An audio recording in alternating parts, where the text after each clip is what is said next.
Okay, so when you hear the name Charles Dickens, you probably immediately conjure up this whole world, right? Victorian London, maybe snowy streets, stagecoaches. Definitely. Maybe some fog, a bit of Tiny Tim, perhaps. He's absolutely seen as the greatest novelist of that whole era. But the sheer amount of stuff he actually produced was kind of staggering when you dig into it. It goes way beyond the, 15 big novels people know? Way beyond. Yeah, you've got 5 really important novellas. Oh, Christmas Carol obviously being one, but also hundreds of stories. Plus this huge career in journalism, editing, and, constant social campaigning. He was relentless. Absolutely. So our mission today really is to dive into the life of Charles John Huffam Dickens. We want to show you how the really shocking, painful stuff from his childhood wasn't just material for his books. No, it was more fundamental than that. It was the actual wellspring, the engine behind almost everything he did. He didn't just write stories. He kind of invented the idea of the modern literary celebrity. And became this really powerful force for social change, too. Exactly. And what's really striking here, I think, is how his biggest wins, were basically born out of his worst hardships. It's this constant back and forth. Right, the duality. Okay, let's unpack that starting point then. The dark foundation of his fame. Because lots of people think, oh, he wrote about poverty, so he must have come from nothing. But that's not quite right, is it? No, not initially. He actually started out in, relative comfort. His dad, John Dickens, had a decent job as a clerk in the Navy Pay Office. But that didn't last. No, it ended really suddenly and quite brutally when Charles was just 12. His father wasn't great with money, lived way behind his means, got into serious debt, and ended up arrested. And thrown into the Marshalsea debtor's prison, which sounds grim. It was. And here's the really shocking part for us today. Back then, it was common practice for the debtor's wife and youngest kids to actually move into the prison with him. Wow. So the whole family except Charles. Exactly. Charles gets pulled out of school. He's sent to lodge somewhere else completely alone and basically shoved into the working class overnight. He had to work these 10-hour days, pasting labels onto pots of boot polish, Warren's blacking warehouse, earning just 6 shillings a week. 10 hours. At 12 years old. Yeah. You just can't imagine that sudden, abandonment from comfortable kid to child laborer in this awful, filthy factory. While his family is literally locked up nearby, that experience just burned itself into him. He wrote about it later, in David Copperfield, which he always said was his favorite, his most autobiographical novel. Right. There's that famous quote reflecting on it. Yeah, about having no advice, no counsel, no encouragement, no consolation, no assistance, no support of any kind from anyone. You can just feel the desolation in those words. And that feeling, that isolation, it didn't just stay personal, did it? It seeped into everything he wrote. Oh, completely. He used the actual Marshalsea prison, the real place, as a setting in Little Dorrit. But it goes even deeper, into specific characters. So. Well, there was this older boy he worked alongside at the blacking factory, a real person named Bob Fagin. And that name, Fagin, directly inspired the character in Oliver Twist. No way. Yeah. And remember the woman he boarded with during that awful time, Elizabeth Roylance? She gets immortalized, basically, as the really quite nasty character, Mrs. Pipchin, in Dombey and Son. So he's drawing directly from these painful memories, the harsh work, the feeling of being trapped, the shame. It all gets channeled into this incredible, righteous anger, a lifelong determination to expose and reform those kinds of socioeconomic conditions, those labor practices. It became one of his biggest themes. And there's another layer to this, isn't there, about his mother? Yes, and this is quite telling. His mother, Elizabeth Dickens, apparently didn't immediately want him pulled out of the factory, even when his father inherited some money and got out of prison. She sort of argued for him to stay working. Ouch, he must have felt betrayed all over again. He did. He wrote later that he never afterwards forgot that. He saw it as another abandonment. And while some biographers think that specific incident really colored his view of women throughout his life, contributing to this often critical or dissatisfied attitude you sometimes see in his work in his personal life. So that personal trauma, it's just absolutely central. It's the engine. Okay, so moving past that nightmare childhood, how does he turn that energy around? Because he doesn't just collapse, he becomes incredibly driven. Relentlessly ambitious, yeah. He starts off as a junior clerk like his dad, but quickly realizes that's not enough. So he does something quite extraordinary. He teaches himself shorthand. Not just any shorthand, right? This was Thomas Gurney's system. Exactly, which was notoriously difficult but incredibly fast. Mastering that was a game changer. Why was it so important? Because it meant he could record parliamentary debates, like word for word at high speed. Suddenly, he's not just a clerk, he's a highly skilled, sought-after political journalist. That skill opened doors. It really propelled his early career. And that journalism leads to his first real literary break. Uh-huh. His observations, these little sketches of London life and people he saw, they got collected in 1836. Sketches by Boz. Boz. Where did that come from? It was a funny little family nickname, apparently. From Moses, which his younger brother Augustus supposedly pronounced as Bozes when he had a cold, and it got shortened to Boz. Kind of random, really. Amazing. So Sketches by Boz gets him noticed. But the real explosion, the thing that made him a phenomenon, that was the Pickwick Papers, right? Oh, absolutely. Though, interestingly, it wasn't a massive hit right away. It was doing okay, but Then came Sam Weller. Then came Sam Weller, this fantastic, witty Cockney character introduced in the fourth installment. And suddenly, sales just went through the roof. It became known as the Sam Weller bump. And this wasn't just a bestseller. This is something totally new, wasn't it? Like the birth of modern celebrity culture. Totally. The demand was just off the charts. It sparked the first wave of literary merchandise. You could buy Pickwick cigars, playing cards, little china figures, even hats and coats mentioned in the story. It was huge. Like one scholar, Nicholas Dames, said, for Pickwick, literature isn't even the right word. It created its own category. Entertainment. Exactly. And this ties into another huge innovation Dickens really pioneered, especially for you as a reader: serial publication. Right. Releasing the novels in installments. Yeah. Monthly or sometimes weekly. Yeah.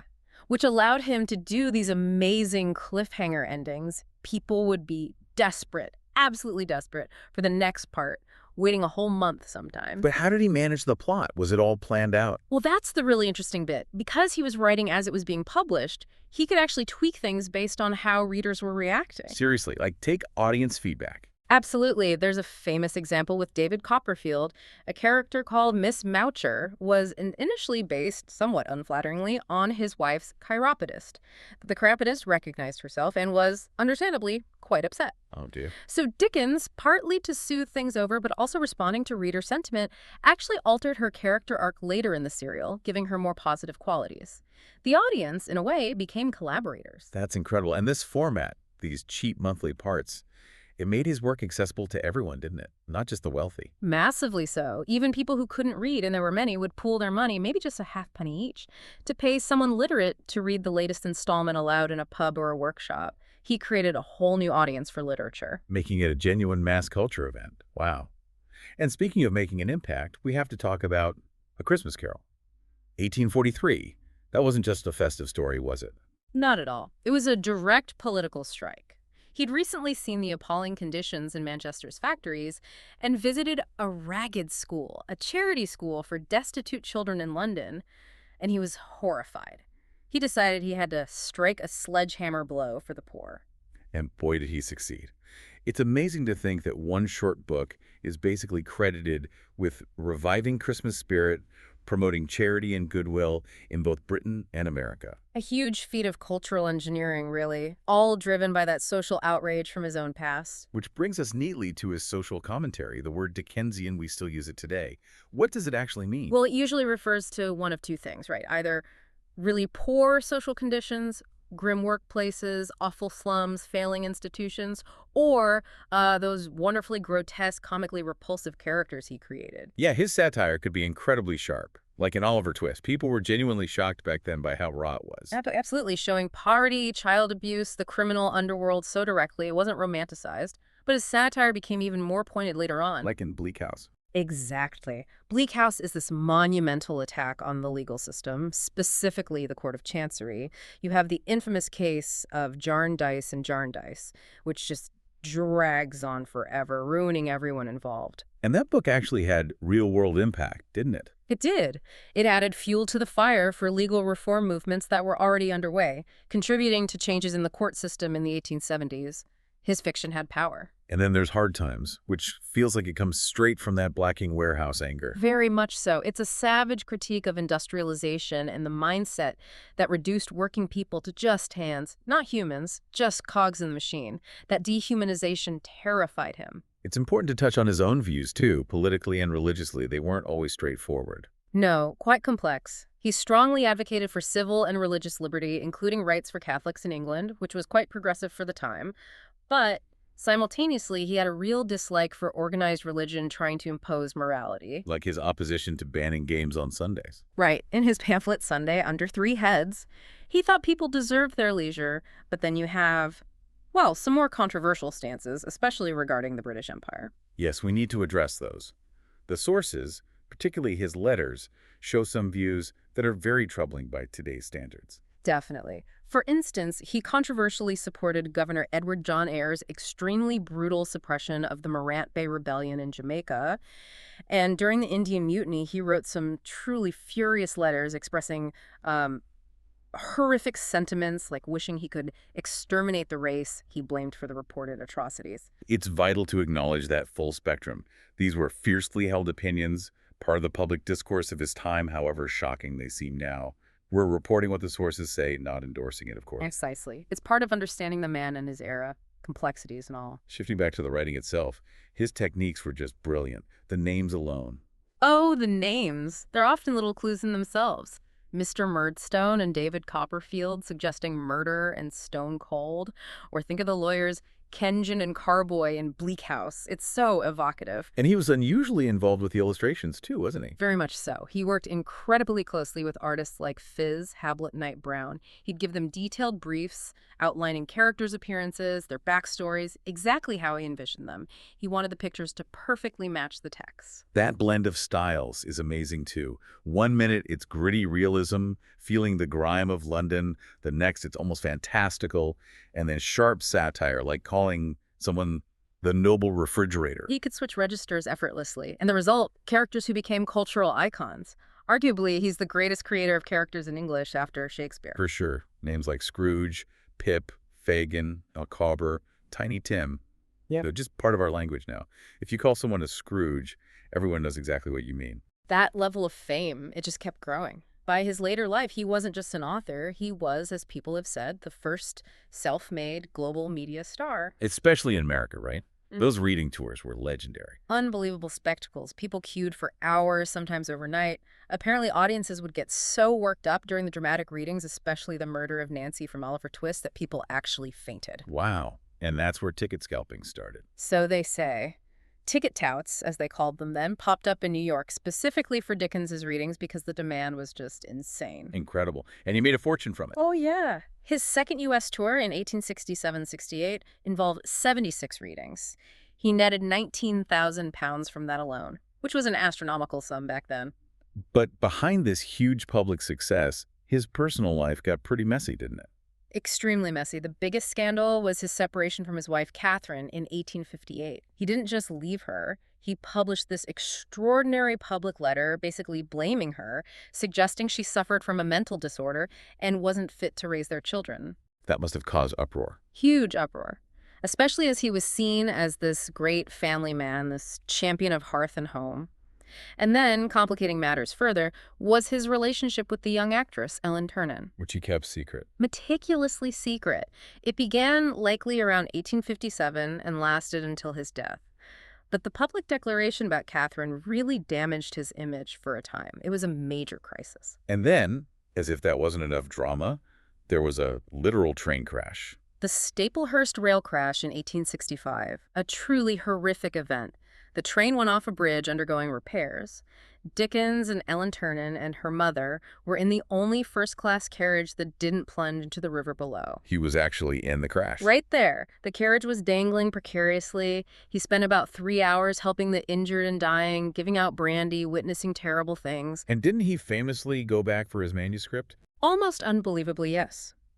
Before leaving the scene, he remembered he'd left the latest installment of Our Mutual Friend in the carriage. He climbed back into the wreckage to retrieve it. Author first, trauma victim second, perhaps. But it affected him deeply afterwards. Profoundly. He developed a lasting fear of train travel, classic symptoms of what we'd now call PTSD, and he channeled that terror, that sense of impending doom and the uncanny, into one of his best and creepiest ghost stories, The Signal Man. His health started to fail after that, didn't it? The readings are taking a toll. A massive toll. Those dramatic performances were incredibly strenuous. He finally had to stop his farewell readings tour after suffering a stroke in 1869. His body was just giving out after decades of nonstop work and stress. And he died the next year, 1870. Still working. Still working, he collapsed at home while writing his final novel, The Mystery of Edwin Drood. It was left unfinished, a dark, gothic story centered around an opium-addicted choirmaster, apparently inspired partly by visits he made to London's opium dens. And his burial wish was quite specific, wasn't it? Very. He explicitly asked in his will to be buried privately in Rochester Cathedral, inexpensively, unostentatiously. He didn't want a big public fuss. But that wasn't going to happen, was it? Not a chance. The nation basically demanded he be honored. Against his wishes, he was buried in Poets' Corner, Westminster Abbey, a grand public funeral for the man who had in many ways become the voice of Victorian Britain. So wrapping this all up, what do we take away from Dickens? It's this incredible paradox, isn't it? Absolutely. You've got the beloved public figure, the humanitarian, the man whose stories literally changed how people saw poverty and injustice. But then there's the private man, marked by that awful childhood trauma, capable of real ruthlessness in his personal life, embroiled in scandal. Yet his influence is just undeniable. He's still on banknotes. His books are constantly adapted over 200 film and TV versions. His grip on our imagination hasn't really loosened. He documented his world so meticulously, every grimy alley, every eccentric character. Which leads to our final thought for you. Dickens was obsessed with capturing the details of Victorian life. But here's the thing. Later in his life, he deliberately burned most of his personal letters, a huge bonfire of his correspondence. And Ellen Ternan, after his death, destroyed all the letters he'd written to her, wiping out the most intimate record of their long relationship. So here's the question. For a writer whose art was so deeply, intensely connected to his own life, who poured his own pain onto the page, why would he choose to deliberately erase the evidence of his own private, complicated self? Why try to control that final narrative so tightly? It really makes you think about the line between the public persona and the private reality, especially for someone who lived so much in the public eye. Something to ponder. We definitely encourage you to pick up one of his novels, maybe start with David Copperfield, his own favorite, and see that connection for yourself.